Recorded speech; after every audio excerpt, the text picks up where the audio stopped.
Okay, so another experiment. Why does it say there's 40 minutes of video on there to the right? I don't understand, but anyway. Hi, um, I am a baby boomer who have been consuming YouTube increasingly more and more the last year, especially.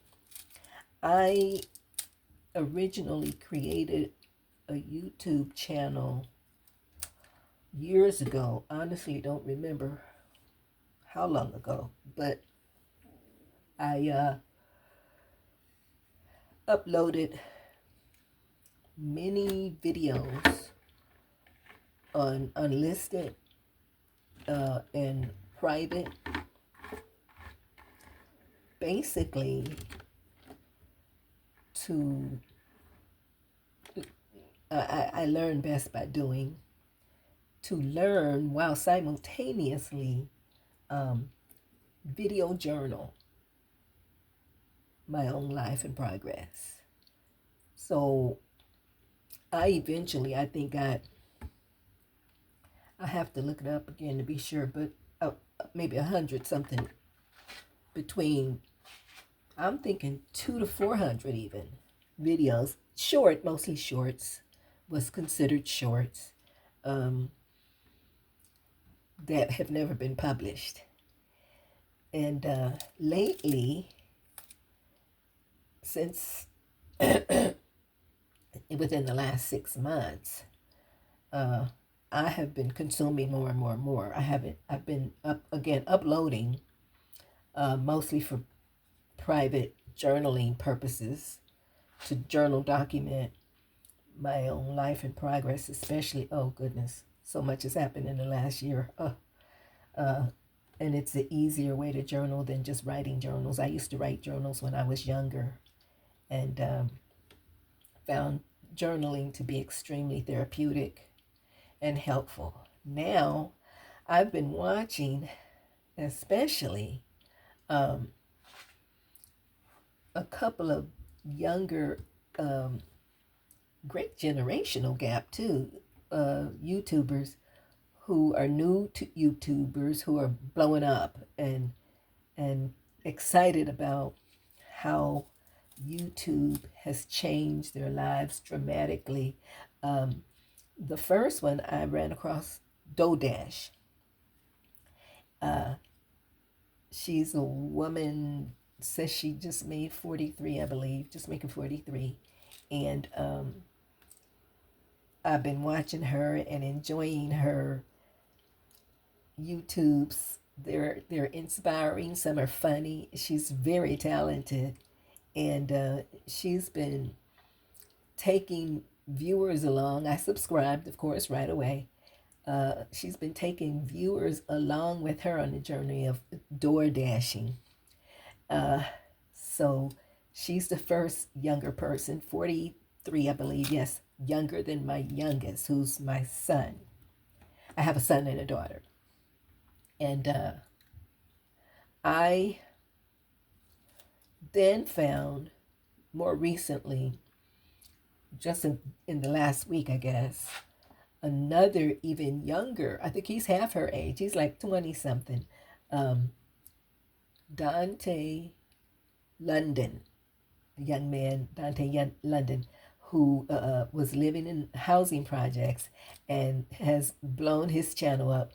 Both of these individuals have their channels monetized, and they're sharing their passion, their excitement, their animation, their energy. I just love it.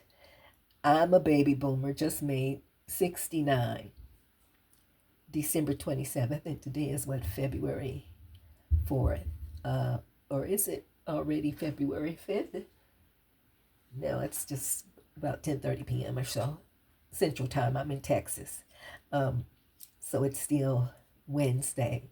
Um, February 5th, 2025. So my birthday, December 27th, uh, around that time, my daughter challenged me. Now, my daughter is already 50. Matter of fact, her birthday is this month. She'll be 51. Again, I have a son and a daughter. She smiled. This my firstborn, my first God best, I say best blessing I ever received. Blessing number 2 is her brother, my son. They're 4 years apart. So anyway, she challenged me to get my YouTube video out there and going. She's a licensed professional counselor, and she has been doing, I guess, contracting and private practice counseling services. She contracts with a company out of Illinois. She's in Chicago, Illinois. That's where I'm from. Been in Texas for a long time. But anyway, she challenged me to get my YouTube up and going and make a goal, set a goal to get to a point of doing video a day. And I said, I accept the challenge. Now, that was just before the new year when she posed that challenge to me. And I did accept the challenge, but I'm going to be delayed. I am delayed in actually following through on start doing the challenge, initiating the challenge. Well, I initiated it. Let me take that back. I did a few videos. I attempted to start the challenge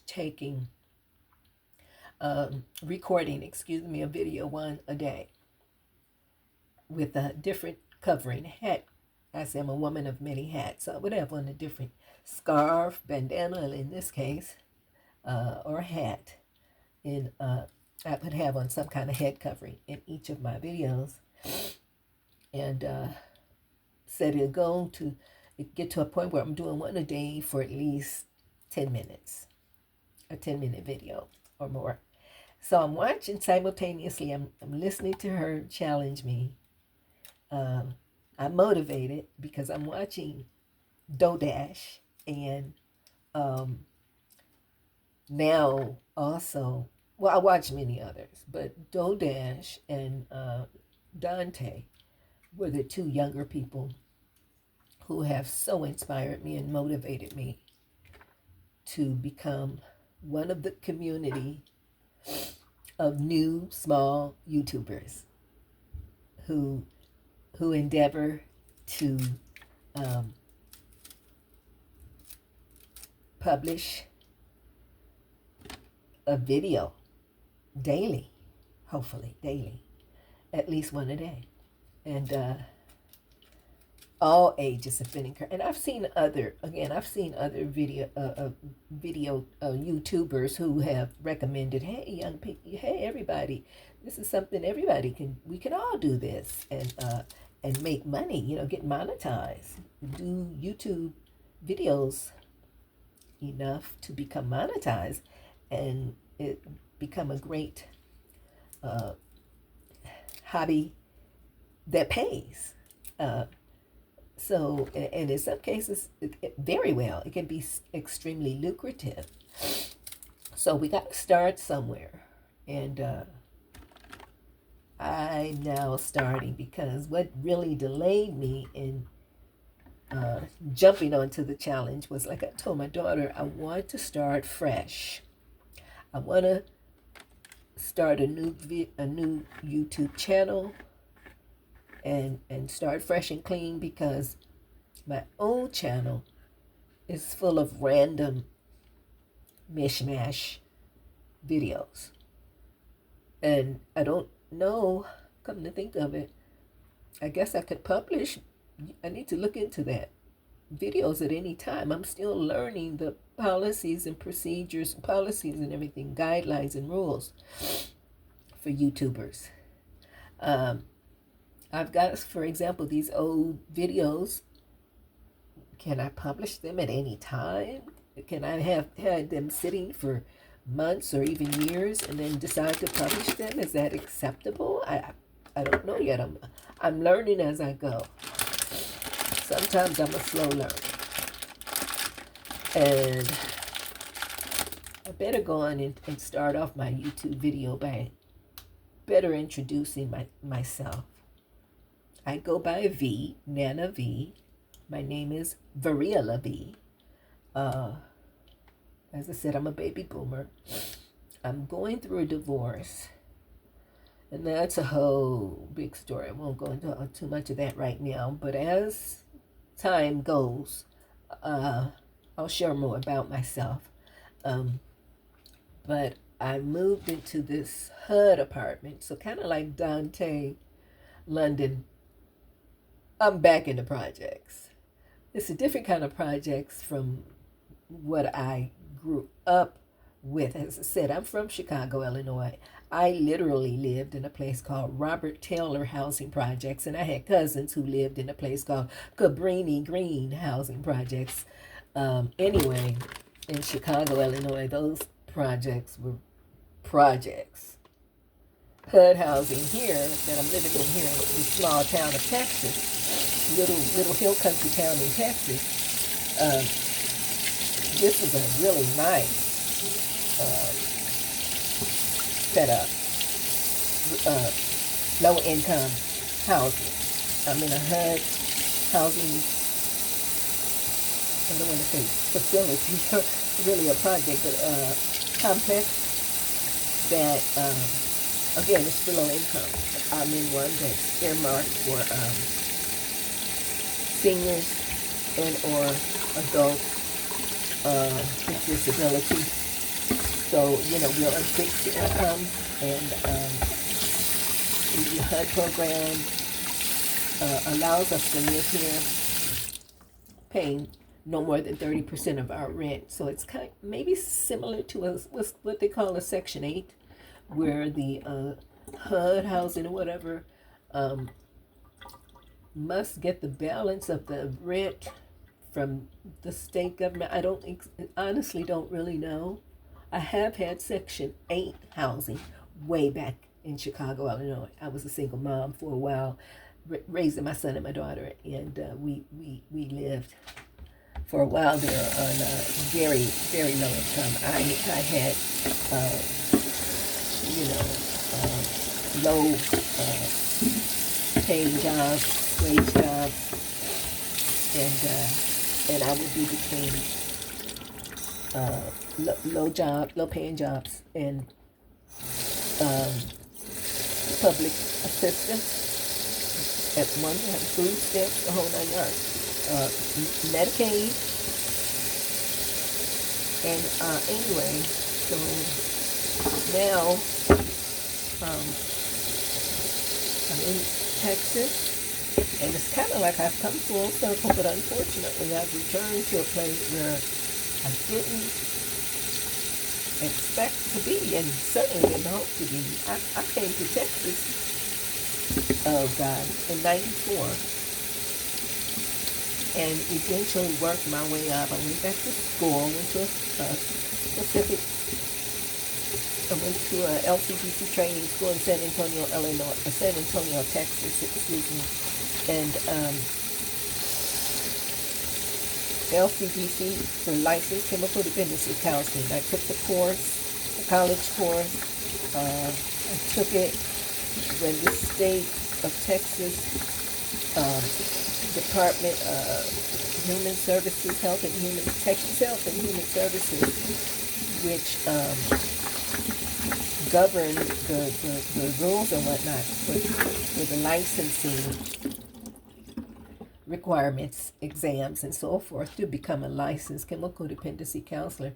At that time, you didn't have to have a college degree. If you took the 240-hour course, which I took, and you passed the exam, you did a 4,000-hour internship, and if you had problems with alcoholism yourself and or any substance addiction, you'd have to be, I think, at least maybe a year sober or something like that, and you could be grandfathered into getting your license. That changed over the years after I got my license, where now you have to have, they made several changes. You had to have at least associate's degree or a bachelor's degree, and now I think you have to have at least a bachelor's in order to qualify to get your 300-hour practicum hours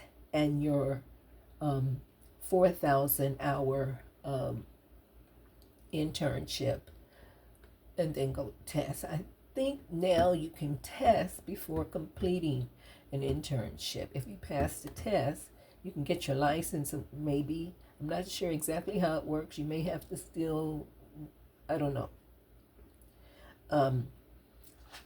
But things are constantly changing in the field of chemical dependency and or any pretty much medical.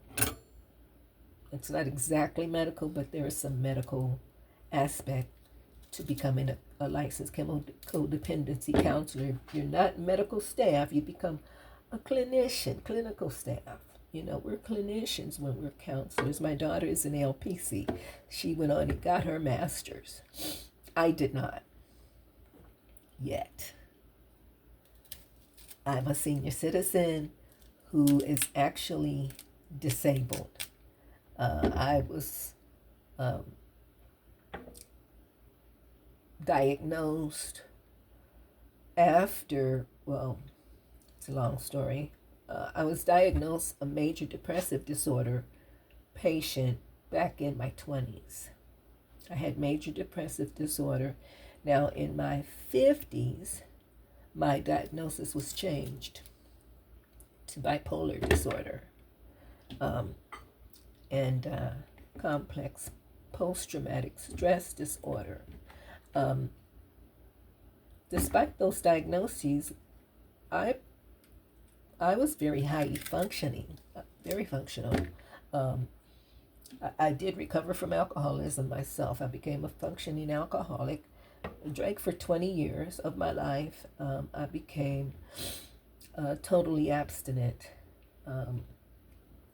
and free of the alcoholism after several failed attempts to stay sober. I finally got to the point where I was able to stay. I wanted to stop, and I cried out, God, if you're real, please help me.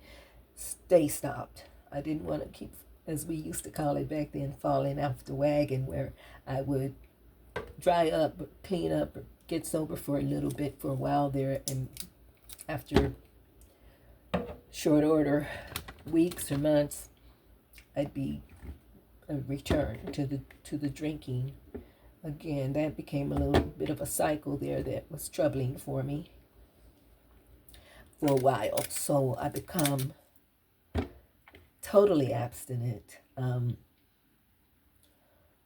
August 28th, 1988. So I'm over 36 years sober, and extremely grateful for that.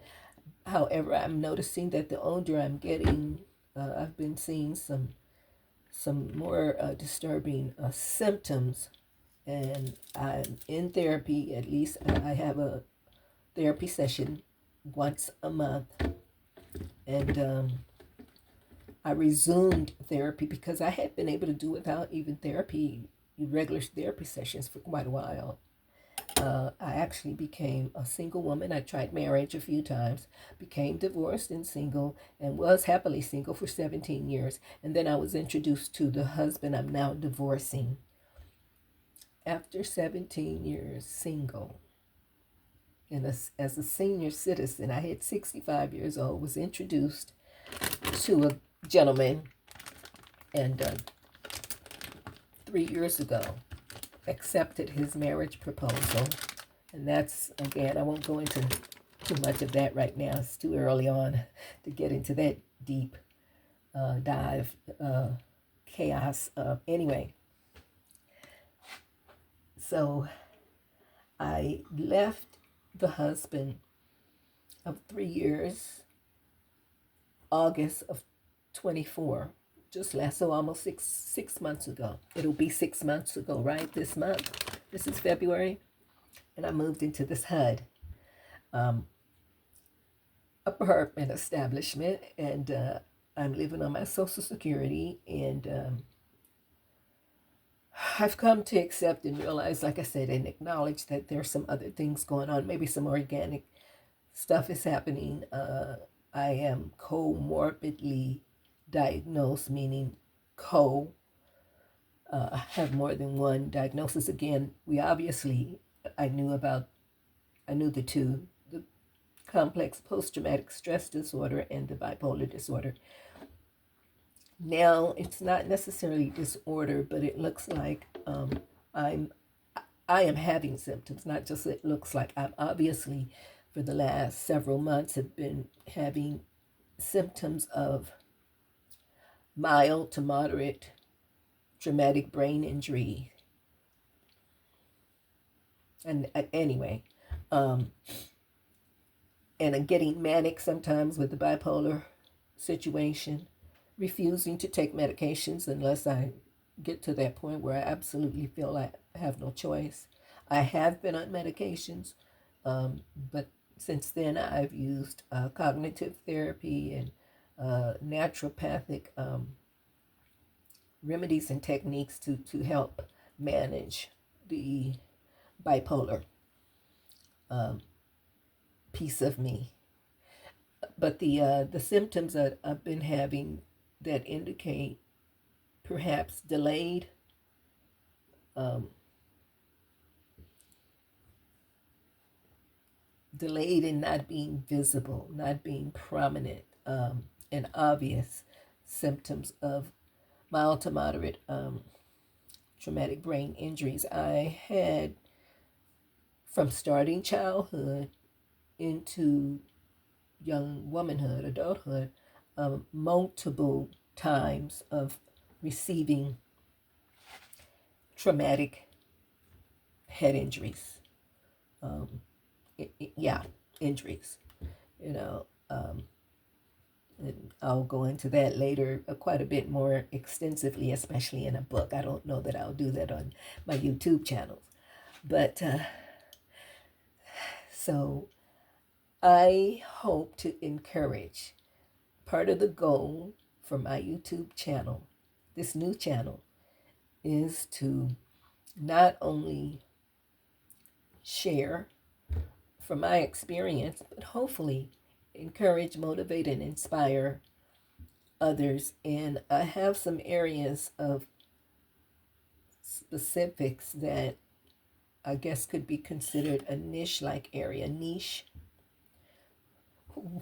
What a what a way to describe. Anyway, I live with mental illness, mental challenges, emotional and spiritual. Well, some mental health issues, and and despite the mental health issues or the mental illnesses, um, I'm still happy, joyous, and free most of the time.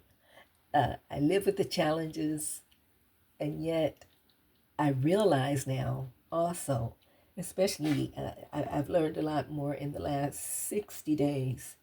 Um, Number one being that we can treat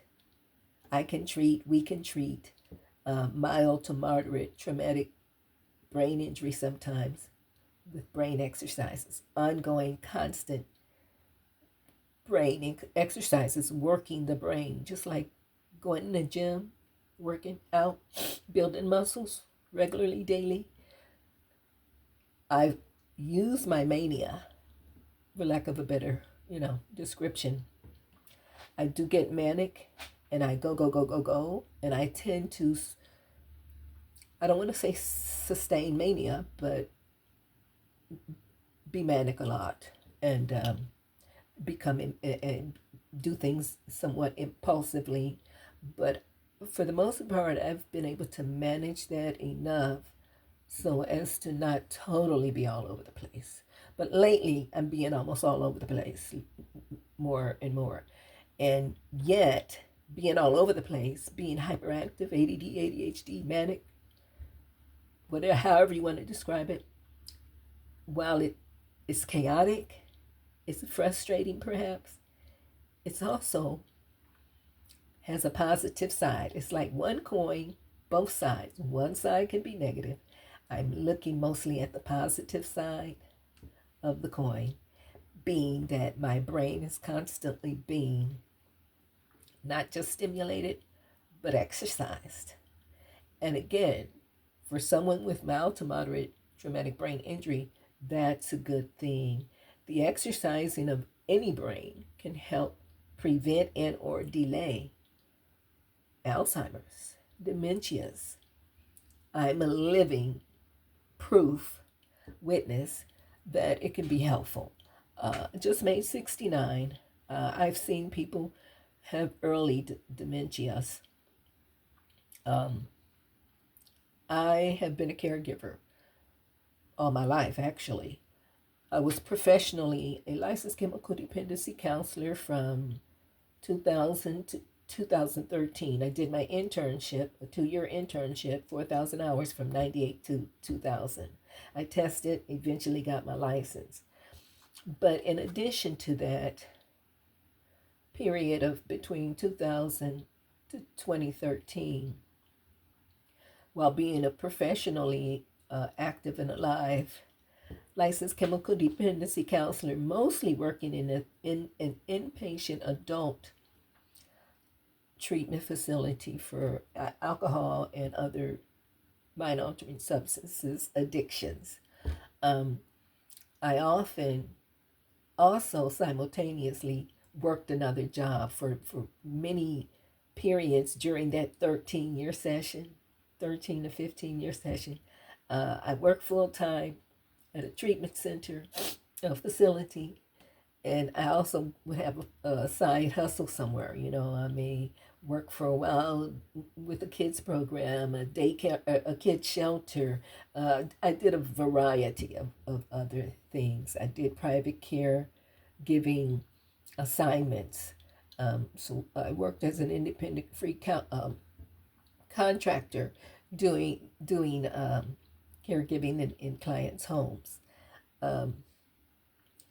Okay, I've gone on and rambled here, and I'm going to look at this. I haven't learned yet how to smoothly, professionally, or even semi-professionally and amateurishly edit, but my videos have not, are not yet edited, won't be yet edited like they should be, I'm sure. Hopefully they will be as I get polished. Keep doing this, get better and better and better. But I hope I'll grow to the point that whoever sees this will eventually see other videos of mine, and something I say will inspire you to subscribe and follow me or watch me, And this is almost 30 minutes long. Oh, goodness. My goal again is to do at least 10 to 15-minute videos. That was the challenge my daughter presented to me, and it was awesomely ironic that she presented that challenge to me after I had discovered Dodash and been watching a few of her videos. And then after she offered that challenge before me, I found the young man, Dante London, and his wifey, and they're inspiring videos. I subscribe, of course. I have subscribed to both of those YouTubers. So that's all I got for now at the moment. My introduction, if you will. I'll be making notes. Hopefully, of each video will be better, like I said, and more focused. I'll make myself notes to make efforts to kind of stay on track, so I don't go random all over the place. And I love each and every one of you, and thank you for support. Please like and subscribe eventually. And that's all I got for now, y'all. Adios. Buenas noches. Arrivederci. Hasta mañana. Hasta la vista. Over and out. Good night. I'll be back, God willing.